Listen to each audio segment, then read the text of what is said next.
Shalom, jemaat yang dikasihi Tuhan dimanapun saudara berada. Hari ini mari kita berdoa sebelum kita merenungkan firman Tuhan. Mari kita berdoa. Tuhan, kami mohon berkat-Mu pada pagi ini, dan hamba-Mu hanyalah alat di tangan-Mu, ya Bapa. Biarlah firman-Mu memberikan suatu arah dalam kehidupan kami, sesuai dengan pengharapan yang Kau nyatakan, yang kami pelajari dari firman Tuhan. Sehingga kami mengerti mengapa Engkau izinkan kami mengalami kekurangan, kelimpahan, mengalami sakit, mengalami sehat, mengalami duka cita, ataupun sukacita. Karena Engkau turut bekerja dalam segala sesuatu untuk mendatangkan kebaikan bagi kami. Mari ya Tuhan, lawatlah kami yang lemah iman, yang kami kehilangan sukacita, kehilangan damai, bahkan kami kehilangan arah dalam hidup kami. Mari dalam belas kasihan-Mu, kembalikanlah kami pada jalan-Mu, dan biarlah roh Tuhan yang menjamah dan mengubahkan kami. Kami berdoa dan bersyukur di dalam nama Tuhan Yesus Kristus. Amin. Saudaraku yang terkasih, firman Tuhan hari ini terambil dari kitab Ibrani pasal yang ke-6, ayat yang ke-10 sampai 15, ditambah ayat ke-19. Demikian firman Tuhan. Sebab Allah bukan tidak adil, sehingga Ia lupa akan pekerjaan-Mu dan kasih-Mu yang kamu tunjukkan terhadap nama-Nya, oleh pelayanan kamu kepada orang-orang kudus yang masih kamu lakukan sampai sekarang. Tetapi kami ingin supaya kamu masing-masing menunjukkan kesungguhan yang sama untuk menjadikan pengharapanmu suatu milik yang pasti sampai pada akhirnya. Agar kamu jangan menjadi lamban, tetapi menjadi penurut-penurut mereka yang oleh iman dan kesabaran mendapat bagian dalam apa yang dijanjikan Allah. Sebab ketika Allah memberikan janjinya kepada Abraham, Ia bersumpah demi dirinya sendiri, karena tidak ada orang yang lebih tinggi daripadanya. Katanya, "Sesungguhnya aku akan memberkati engkau berlimpah-limpah dan membuat engkau sangat banyak." Abraham menanti dengan sabar, dan dengan demikian ia memperoleh apa yang dijanjikan kepadanya. Ayat yang terakhir, ayat 19, jemaat yang dikasihi Tuhan dimanapun saudara berada, bersama saya membaca ayat ini. Pengharapan itu adalah sauh yang kuat dan aman bagi jiwa kita yang telah dilapuhkan sampai ke belakang tabir. Sampai demikian firman Tuhan, berbahagialah saudara yang mendengar, terlebih melakukannya. Tuhan memberkati. Saudaraku, dalam kehidupan kita, mari kita renungkan beberapa hal. Pada saat saudara salah makan, maka saudara menyesal akan selama 1 hari. Karena sepanjang hari akibat salah makan, kita buang air, kita sakit perut. Menyesalnya cukup 1 hari. Tetapi andai kata kita salah potong rambut, pada saat saudara dicukur dan saudara tertidur, kemudian ketika saudara bangun, ternyata wajah dan rambut tidak serasi, maka menyesalnya bukan sehari tapi lebih lama, yaitu 1 bulan. Karena tidak mungkin besok saudara potong lagi. Harus menunggu rambut itu tumbuh baru kemudian cukur kembali. Kalau saudara ketika menjadi pelajar salah belajar atau tidak belajar, maka menyesalnya lebih lama lagi, bukan sehari, sebulan, tetapi 1 tahun. Karena akibatnya saudara dan saya tidak naik kelas menjadi Menteri Pertahanan pada tahun itu, menjadi juara bertahan pada tahun yang sama di jenjang yang sama. Mengapa? Karena salah belajar. Tetapi kalau salah memilih jodoh, salah memilih teman hidup, menyesalnya ternyata bukan sehari, sebulan, setahun, tapi ternyata menyesalnya seumur hidup. Yang lebih mendasar lagi, ketika salah memilih jalan hidup, maka menyesalnya adalah selama-lamanya. Saudaraku yang dikasihi oleh Tuhan, kalau kita renungkan definisi apakah manusia itu, manusia adalah sesuai dengan kodratnya, yaitu makhluk yang berpikir, yang setiap hari mengambil keputusan dalam kehidupannya.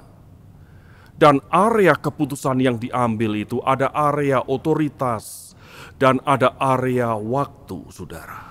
Konsekuensi dari sebuah keputusan. Apa itu area otoritas? Area otoritas adalah area di mana efek daripada keputusan yang kita ambil, mulai dari berkenaan dengan diri kita pribadi, orang-orang yang dekat dengan kita, keluarga kita, bahkan banyak orang jikalau kita menempatkan diri sebagai pemimpin. Otoritas keputusan yang kita ambil bukan hanya berkenaan dengan diri kita, tetapi orang di sekitar, bahkan sekian banyak orang di sekitar kita dalam area otoritas kepemimpinan kita. Saudaraku yang dikasihi oleh Tuhan, area yang kedua adalah area waktu. Jikalau dilihat dari sisi waktu, ada keputusan yang mengikat dalam waktu yang singkat, barangkali cuma 1 jam, 2 jam, atau 1 hari. Tetapi keputusan yang kita ambil yang berkait dengan waktu, ada kalanya mengikat dalam kurun waktu yang sangat panjang, seumur hidup kita.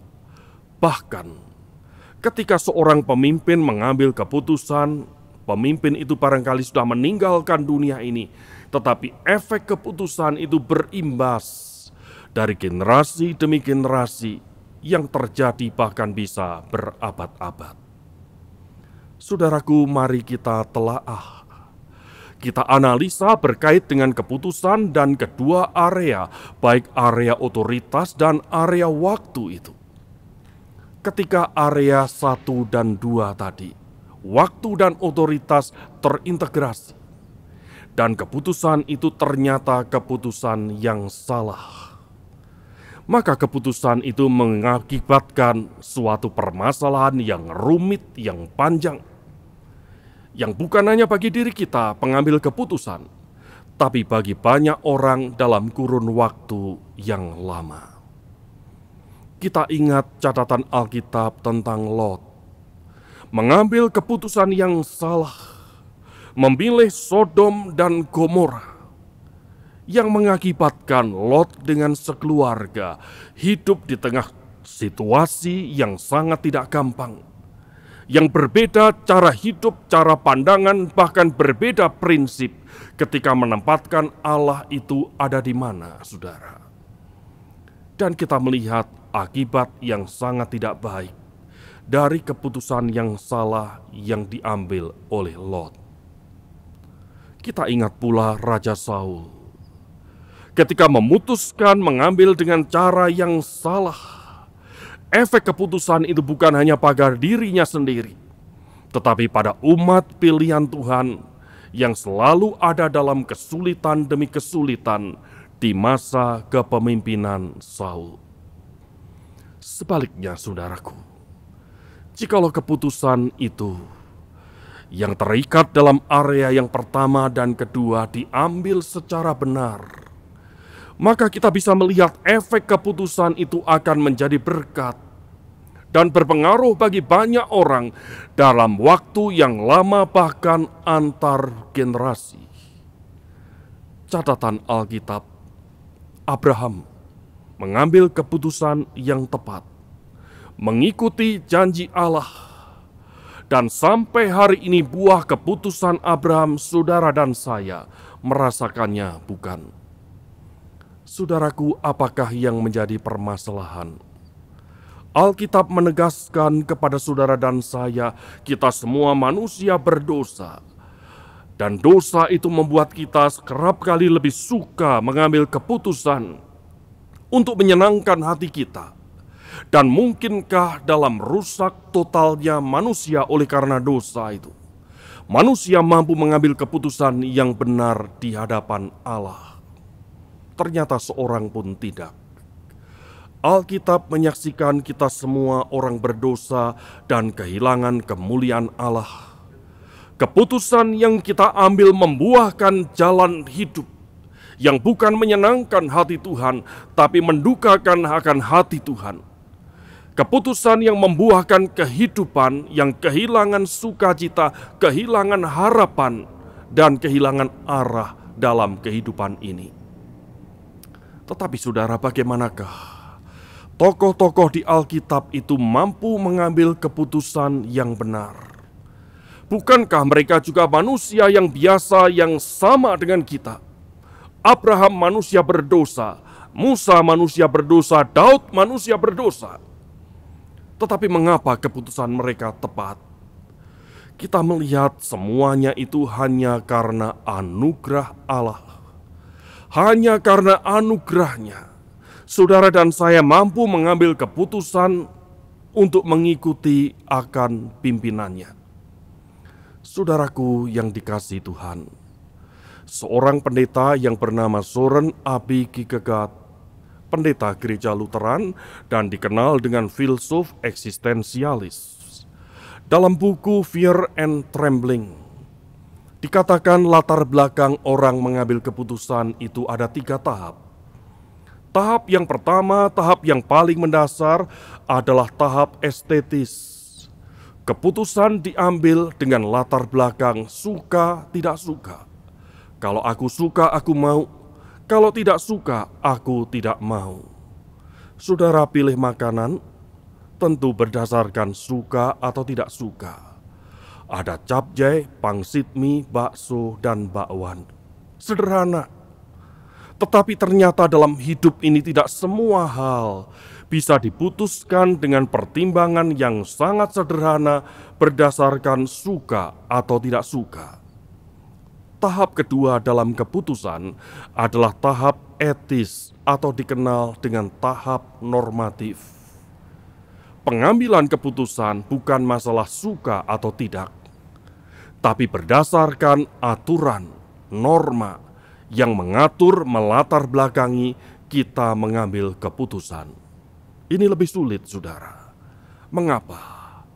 Karena ada kalanya kita harus mengatakan iya berdasarkan norma, meskipun kita sebetulnya tidak suka.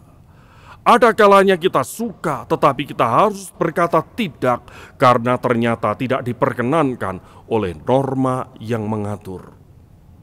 Lampu hijau artinya jalan, lampu merah artinya berhenti.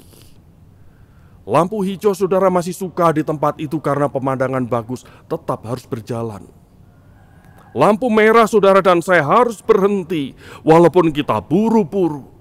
Tapi norma mengatakan lampu merah semua orang berhenti.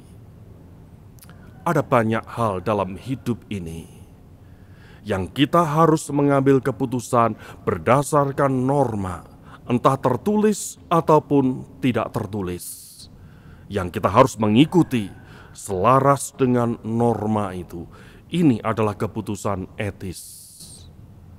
Lalu keputusan yang paling sulit adalah tahap yang ketiga, disebut tahap religius. Keputusan ini bukan sekedar suka atau tidak. Bukan sekedar ada norma yang mengatur atau tidak ada norma yang mengatur. Tapi keputusan dalam tahap religius adalah keputusan yang terkait dengan apa yang Tuhan kehendaki. Jikalau Tuhan tidak berkenan, maka kita tidak mau melangkah. Tahap yang paling sulit. Saudaraku, ketika Allah memanggil Abraham untuk meninggalkan daerah asalnya Ur Kasdim, menetap di Haran dan kemudian menuju ke suatu negeri yang akan ditunjukkan kepada Tuhan. Maka saudara, Bukan masalah suka atau tidak suka. Barangkali Abraham sudah mapan hidupnya, tapi harus meninggalkan semuanya itu, menuju ke suatu tempat yang akan ditunjukkan kepada Abraham. Tidak ada norma yang mengatur. Andai kata Abraham mau kembali ke negeri asalnya, ke tempat dia di mana dilahirkan bersama dengan sanak familinya, dia bisa balik. Tetapi mengapa dia tidak melakukan itu? Karena Abraham mengambil keputusan dengan tahap religius. Apa yang Tuhan mau, yang dia lakukan dalam keputusan hidupnya. Dikatakan bagaimanakah keputusan religius Abraham itu? Karena iman, Abraham meninggalkan Haran menuju ke suatu tanah perjanjian. Dan Abraham percaya akan janji Tuhan yang dinyatakan.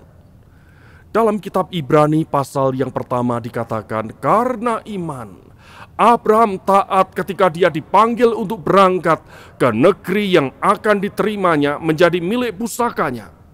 Lalu ia berangkat dengan tidak mengetahui tempat yang ia tuju. Pada saat itu belum ada Google Map, belum ada kompas, belum ada perangkat semudah hari ini untuk mencapai suatu tujuan. Tapi Abraham yakin bahwa the direction of life, perjalanan hidup yang Allah kehendaki yang harus dia tempuh tidak pernah salah. Sehingga penulis Ibrani mencatat, iman adalah dasar dari segala sesuatu yang kita harapkan dan bukti dari segala sesuatu yang tidak kita lihat. Saudara-saudaraku yang terkasih, penulis kitab Ibrani mencatat Abraham salah satu tokoh iman itu. Bagaimanakah kehidupan Abraham?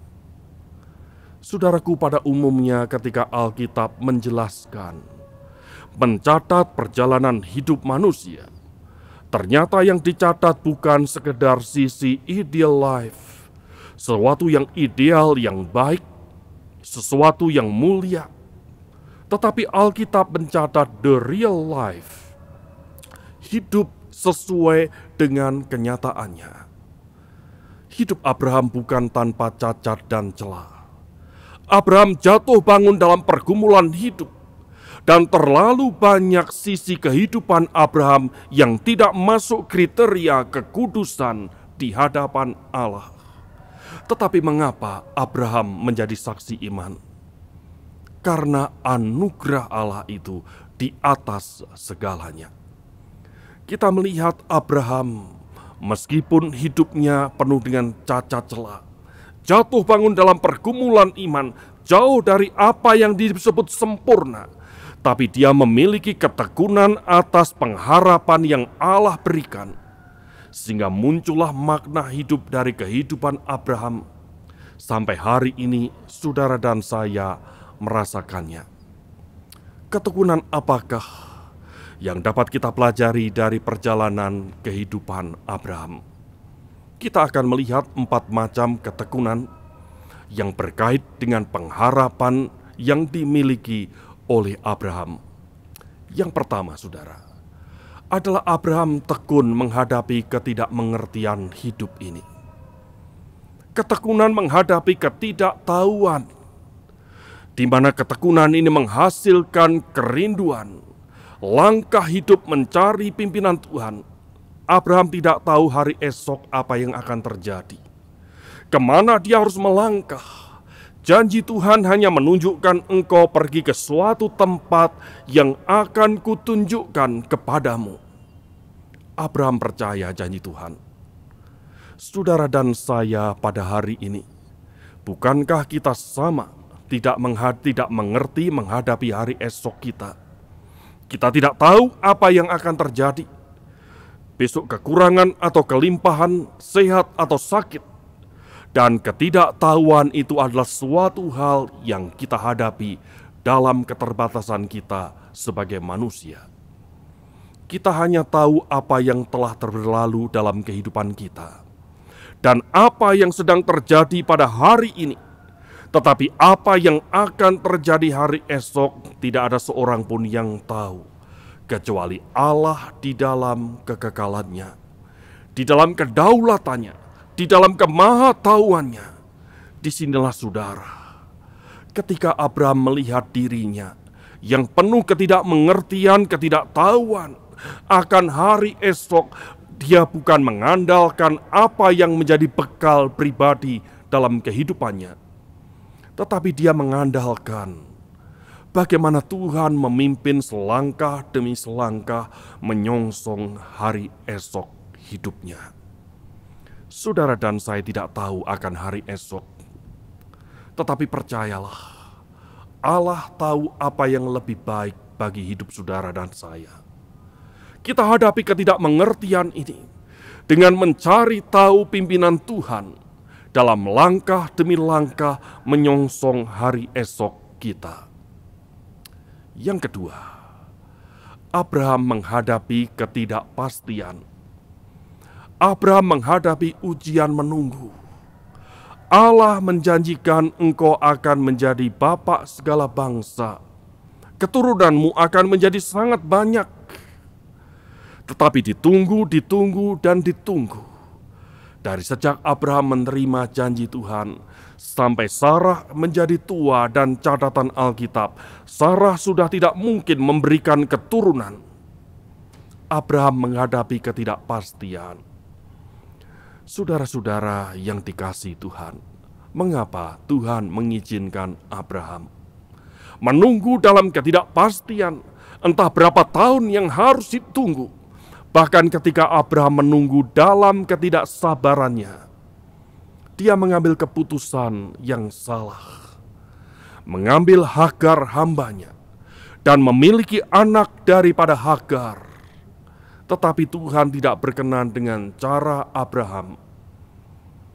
Saudaraku yang dikasihi Tuhan, ujian menunggu ini menghasilkan keteguhan karakter yang sabar, yang tangguh, yang Allah bentuk dalam perjalanan hidup Abraham.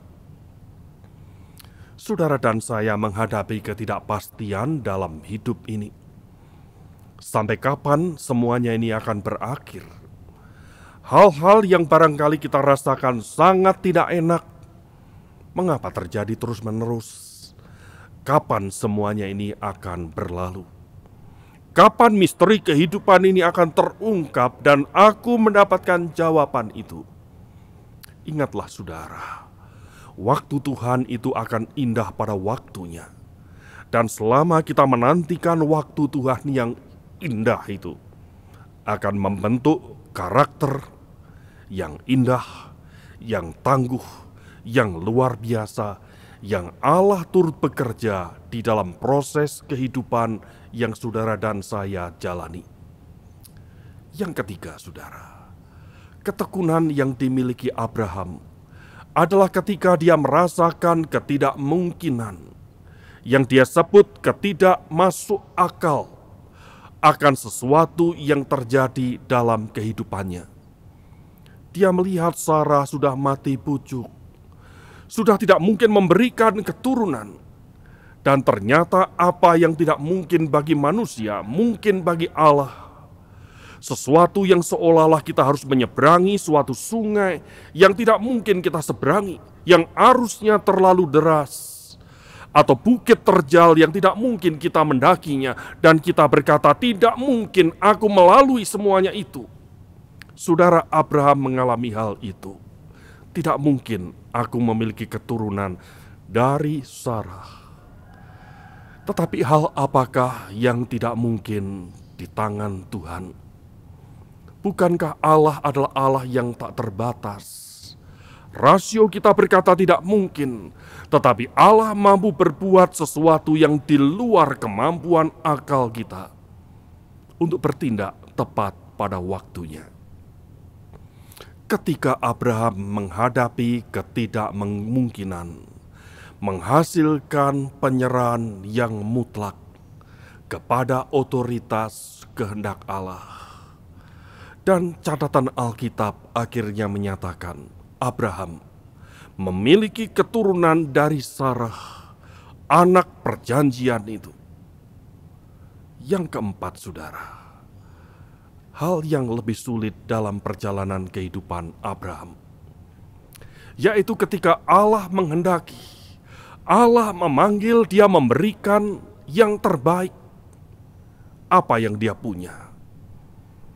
Di sini kita melihat Abraham diuji untuk menghadapi ketidakegoisan. Bukankah selama ini dia menantikan bertahun-tahun kehadiran Ishak? Bahkan dia harus jatuh bangun dalam pergumulan menantikan Ishak. Tapi mengapa ketika Ishak lahir justru Allah meminta Ishak untuk diberikan sebagai persembahan? Tetapi saudara, kita melihat ujian untuk memberikan yang terbaik ini menghasilkan kemurnian hati seorang yang penuh iman bernama Abraham. Seorang yang bertekun dalam pengharapan yang Allah berikan. Dan Abraham yakin Allah tidak pernah main-main dengan janjinya. Saudaraku yang dikasihi oleh Tuhan, hari ini apakah yang dapat kita simpulkan, dapat kita pelajari dari kehidupan Abraham? Yang pertama, saudara, Abraham hanya mengenal sebagian kecil. Abraham hanya tahu sebagian kecil dari rencana Tuhan yang sangat besar itu. Tetapi Abraham bisa merasakan rencana Tuhan yang sangat besar itu terjadi melalui kehidupannya. Dalam kehidupan kita, saudara, ada banyak hal yang tak terselidiki, tak terselami. Mengapa banyak hal dalam hidup ini yang Tuhan izinkan terjadi? Tetapi saudara, Tuhan melibatkan saudara dan saya dalam rencananya. Melalui berbagai suka duka dalam perjalanan hidup ini, Tuhan tidak pernah salah arah, mengizinkan semuanya itu harus kita lewati. Sehingga saudara, Alkitab mengajak saudara dan saya untuk kita mampu bersyukur dalam segala hal dalam kehidupan kita, baik suka duka, sehat sakit, bahkan hal-hal yang dapat berubah maupun hal-hal yang tidak mungkin berubah. Saya teringat seorang penulis bernama Reinhold Niebuhr. Dalam judul The Serenity Prayer, dia mengatakan, God grant me the serenity to accept the things I cannot change, the courage to change the things I can, and the wisdom to know the difference. Dikatakan Tuhan anugerahkan kepadaku dalam suatu ketenangan untuk aku menerima hal-hal yang tidak mungkin berubah, dan doronglah aku untuk memiliki suatu keyakinan mengubahkan hal-hal yang bisa aku ubah, dan berikan aku bijaksana untuk membedakan perbedaan hal yang dirubah dan hal yang tidak bisa berubah itu. Hal apakah dalam kehidupan saudara dan saya yang tidak mungkin berubah? Dan hal apakah yang masih mungkin diubahkan oleh Tuhan? Marilah saudara kita memiliki hikmat, sehingga kita mampu membedakannya, hal yang bisa diubah dan hal yang tidak mungkin diubah. Tetapi pada prinsipnya, mari kita bersyukur segala sesuatu yang Tuhan izinkan terjadi dalam kehidupan saudara dan saya.